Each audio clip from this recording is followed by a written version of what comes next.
কলকাতা সবসময় একটা আলাদা অনুভূতি দেয়।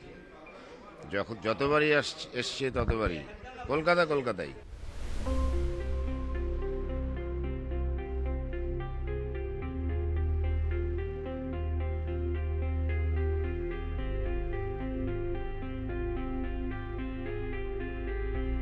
কলকাতায় জেমস বোঝাই যাচ্ছে যে আবহটাই বদলে গেছে।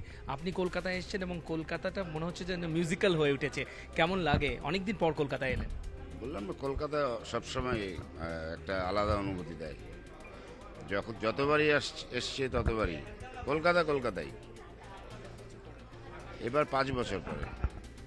আপনার এবং ফসিলসের পারফরমেন্স একসঙ্গে একই মঞ্চে, এই অনুভূতিটা কেমন? কারণ ওপার বাংলা এবং এপার বাংলার গানের একটা এক্সচেঞ্জ অফ কালচার হয় আমাদের।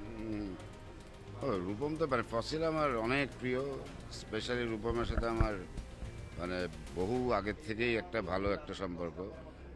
খুব ছোট্ট করে জিজ্ঞেস করা, বাংলাদেশের আমরা যে ব্যান্ডের গানগুলো শুনি, এলআরবি শুনেছি, আপনার গান এসেছে, এখন জলের গান, এই যে একটা দীর্ঘদিন ধরে একটা ইতিহাস, ওপার বাংলায় বাংলার যে ব্যান্ড কালচার সেটা কেমন দেখছেন বা আপনি কিভাবে এক্সপ্লেন করবেন?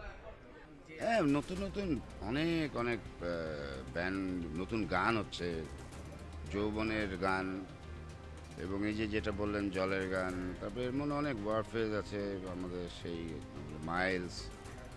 কলকাতার বা এখানকার কোন ব্যান্ডের গান আপনি শোনেন বা কোনটা খুব মন কাড়ে আপনার? এই যে ফসিল, রূপম আমার অনেক খুবই প্রিয়, বললাম তো। আর যেতে যেতে যদি কলকাতাবাসী বা এখানকার শ্রোতাদের যদি কিছু বলেন, কারণ আপনার জন্য ওনারা মুখিয়ে থাকেন, এত বছর পর এসছেন, পারফর্ম করছেন। আমি চাইবো যে কলকাতা সবাই মিলে গান হবে, দেখা হবে, কথা হবে। থ্যাংক ইউ সো মাচ, খুব ভালো থাকুন এবং বারবার এরকম আসুন। কথা বলছিলাম জেমসের সঙ্গে, ক্যামেরায় গোপাল ওঝার সঙ্গে মানস বসাক, নিউজ 18 বাংলা।